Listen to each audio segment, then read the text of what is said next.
Good day, everyone. I'm making this YouTube video to showcase my metal tokens that I use for Advanced Dungeons and Dragons. I play second edition, but they will work for any edition.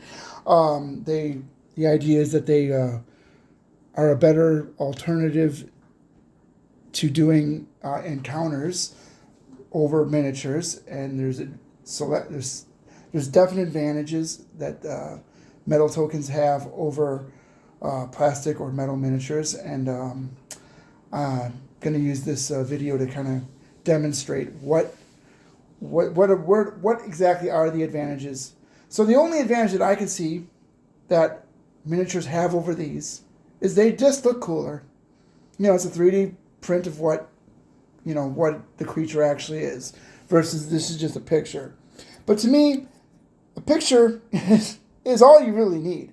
I mean, it's a good picture of a goblin. You can tell it's a goblin, and you can tell that it's got a weapon, and you can tell what type of weapon it's got, and you can tell that the thing that this tells you that a miniature won't tell you is that it is the 43rd goblin. Now, normally with miniatures, if you want to use them and want to track their hit points, you would have to write the number at the bottom of the miniature to try to track what the hit points are, which means you keep having to flip them over, especially if you're dealing with, let's say 200 of them. It gets very difficult to determine which who's who on the battlefield. With the numbers being written right on the very front of the token, it gives you that clarity of exactly which token you're dealing with. And what's really nice is on the back side, you can see it tells it again, but it tells you that it's now dead. But it tells you that Goblin 43 is dead. So when they die, you just simply flip them over in that exact spot, and you know that goblin died right in that exact spot. And you just run your other tokens right over them because they're thin pieces of, they're thin, so you can put your tokens right over them, and no one's going to be, they don't get in the way. Another thing, this is it's 250. It's no card paper. That's 250. Whatever it's a very thick no card paper, and there's two of them, one on each side, and inside there's a metal insert on each one, and the metal insert gives you that they got weight to them. You can blow at them all you want; they're not going to move. So as you can see, they're not going to go anywhere. To simulate the small creatures, I use a 2 centimeter this way and 2 centimeter this way, which simulates tiny and small creatures. And for medium-sized creatures, I use a 1 inch by 1 inch. And the two main creatures that I'm showcasing today is the warg and the goblin.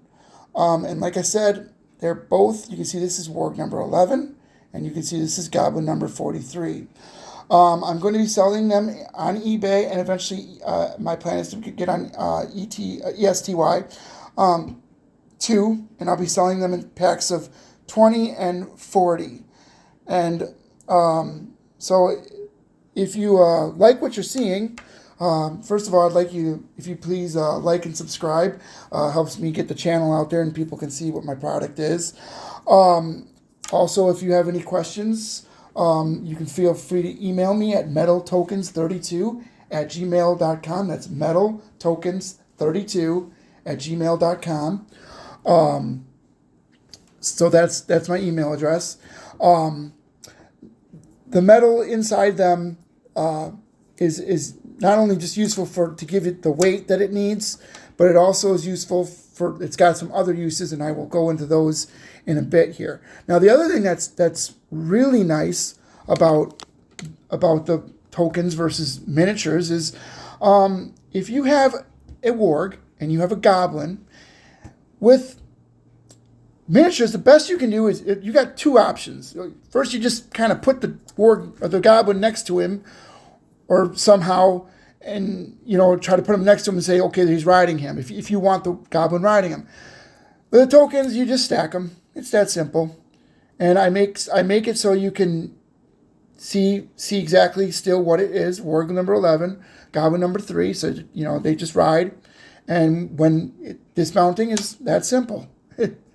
It's so simple. It's stupid, and that's what I love about these tokens. It's a very practical way to do encounters in a real battles.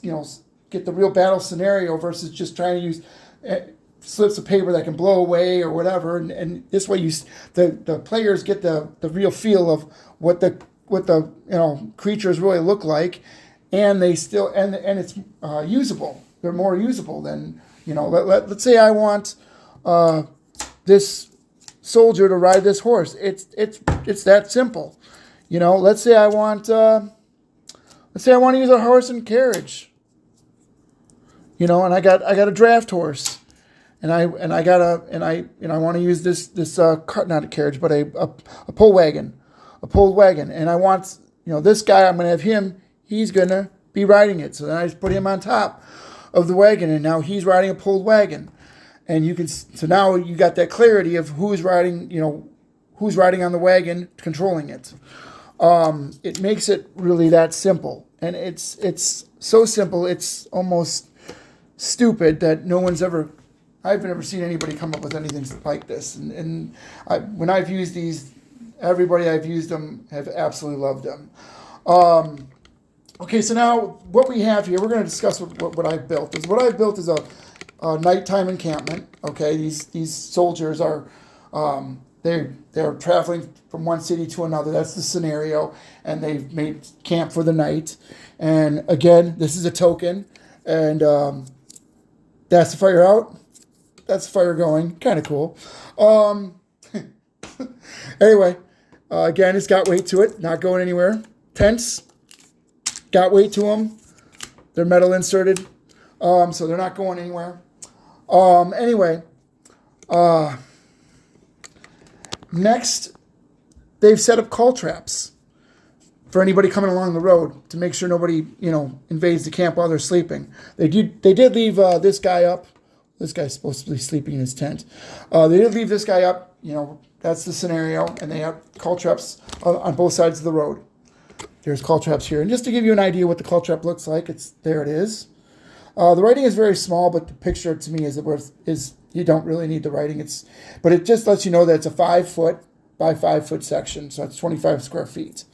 That simulates 25 square feet. So anyway, but now the one thing that's on these tokens that you may not be able to see, well, now you should be able to see, is that there's numbers. And these numbers represent how many call traps are set up in that area. So there's 12 here, there's 10 here, there's 11 here, and that affects how easy or how likely that they'll actually get used based on how many you have. You have to have at least 10 in a 5 foot section for them to be really effective. They start losing their effectiveness as they get down.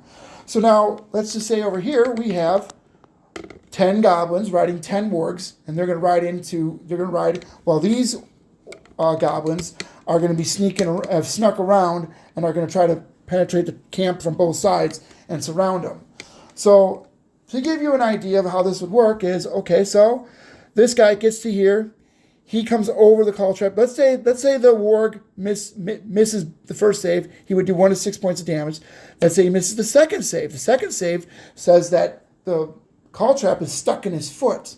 Well, now, because it's stuck in his foot, this is no longer going to have 10. This is going to be down to 9.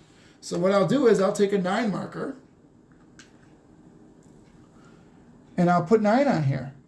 So now I know there's 9 call traps on this particular one. So there's less of a chance of somebody running into these versus these ones.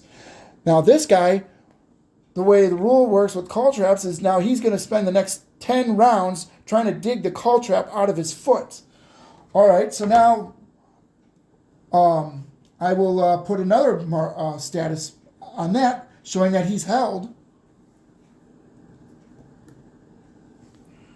for And I could put rounds on here. And we're going to put, it's 10 rounds he's held for. He's going to be trying to dig a call trap out his foot.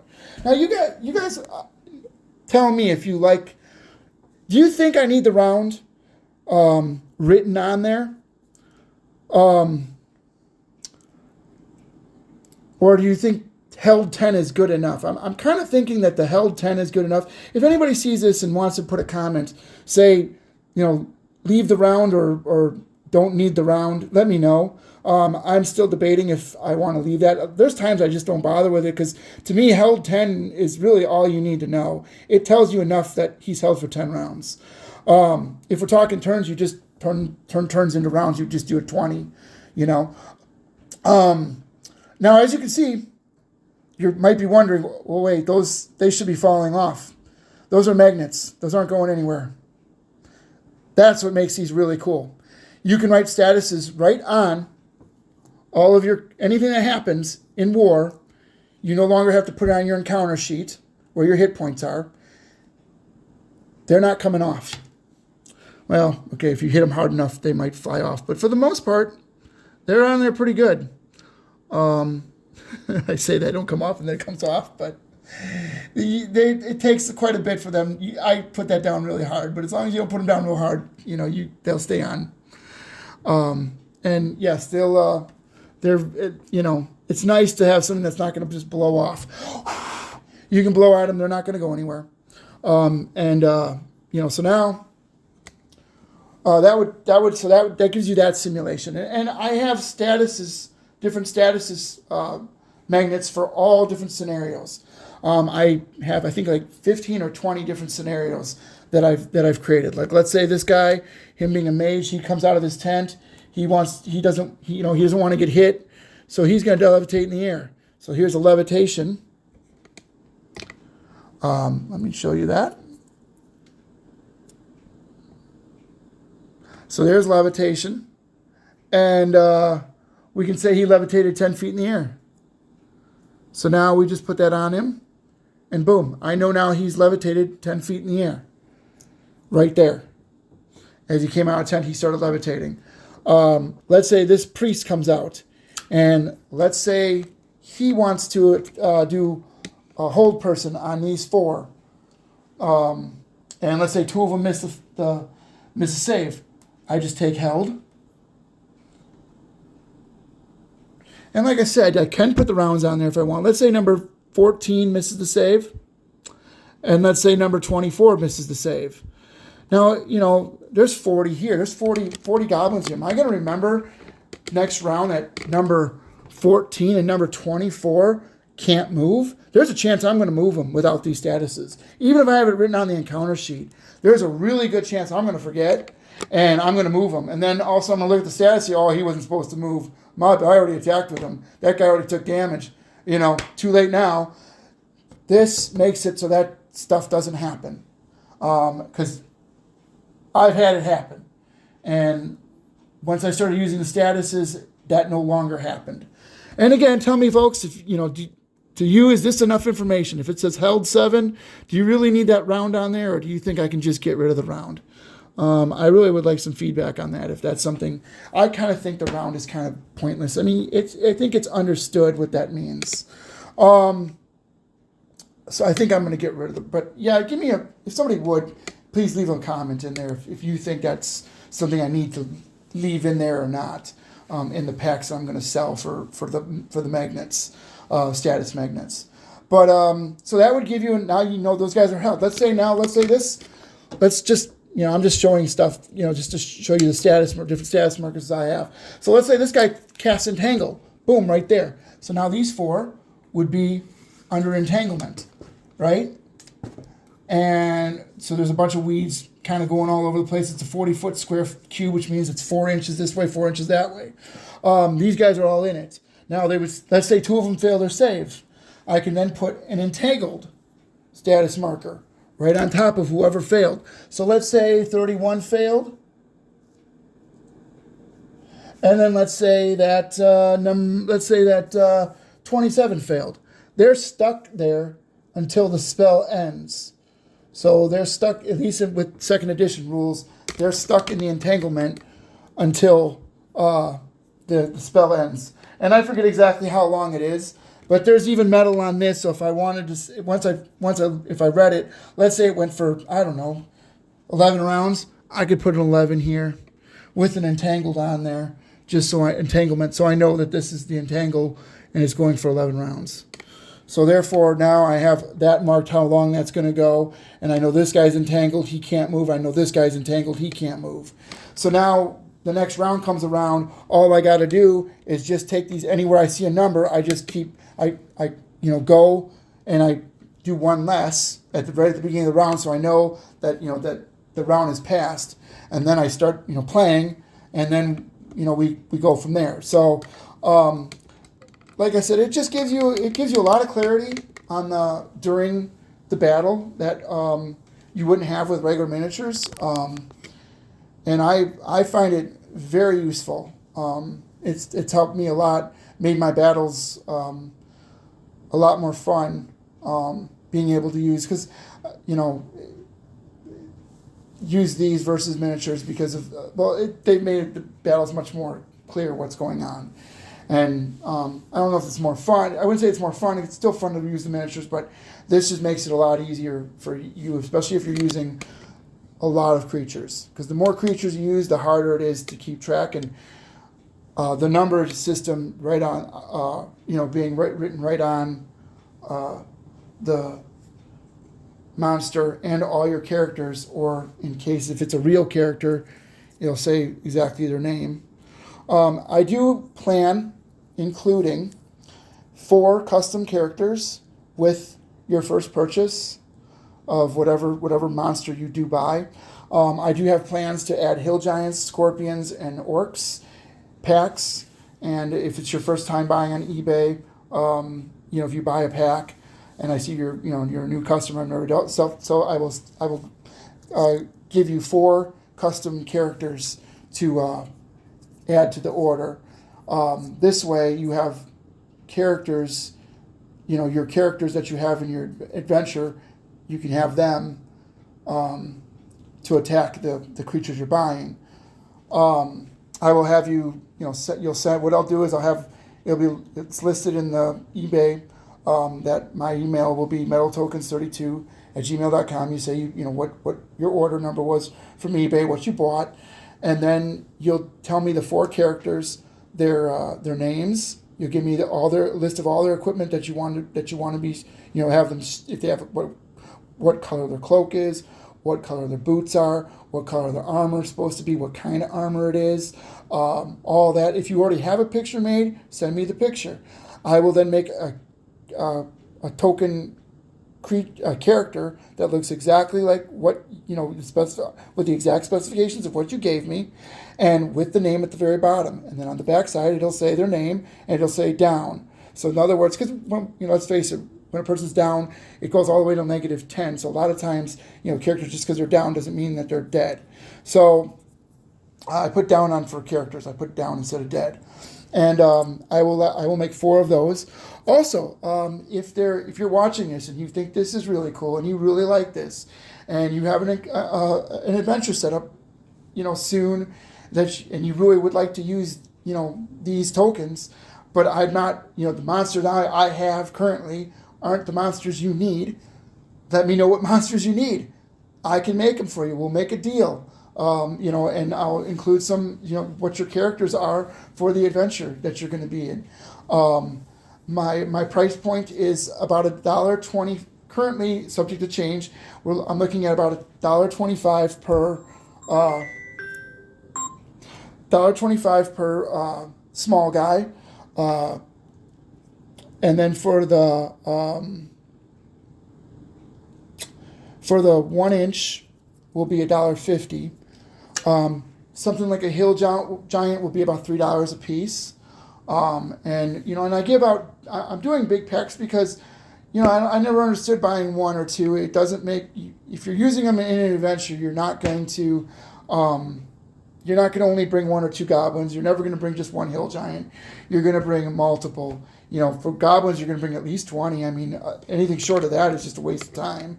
Unless you're pumping up the hit points on them, which that's not really the idea of goblins. The idea is that they come in droves and, you know, all attack you. And I gave them all, except for the leader who's got a sword. I gave all the grunt goblins pole arms, and I did the same thing with orcs. And that way, if you have 2 of them back to back, this guy's held, he can't attack. See? This gives me the clarity. I know he can't attack. Let's say I had it like that. This guy can actually hit him because he's using, I don't even fit here. This guy right here can actually hit him. This guy in the back here could hit him because he's using a pole arm. Because the idea is you can stick it, you know, in on either side and still hit him. So if you had, you know, multiple guys coming at him, and even the guys in the back, they can still, you know, like this guy could still hit this guy, because he's got a pole arm. Now, obviously, you can determine what the damage of the pole arm, which pole arm he's using, you know, and adjust damage like that. You know, some pole arms only do 1 to 4 damage. But there's one out there I know that does, which really is what this weapon is really kind of been geared after. So that's you know, just giving you an idea of how, you know, how this system works that I've built. I think for tabletop, you know, for tabletop battles, it works better than miniatures. A, because of the numbering system, and B, because of the fact that you got the statuses, magnetic statuses that you can just add to the creatures at any time, depending on, you know, the situation. And when it comes to statuses, magnets, I have some of the other ones I have is greased. I have deafness. I have heat metal. I have mirror image. I have a dropped weapon, which, so if a character drops a weapon, it would say that it would take them 1 turn to get it back. Slowed, silenced. Let me see here. What else do I got in here? Deafness. I have a lot of different, you know, a charmed, blur, different statuses that would affect characters that, you know, that just, you know, especially if you're putting them on a monster, there's a good chance you won't remember that status is on that monster. And now you have something to, you know, give you that clarity that that's what's going on. So again, if you do like what you're seeing here, and you know, think that this is something you would like to use in your next adventure or upcoming adventures, please like and subscribe to this video. And if you have any questions, please email me at metaltokens32@gmail.com. Thank you for watching my video, and you all have a good day. Bye.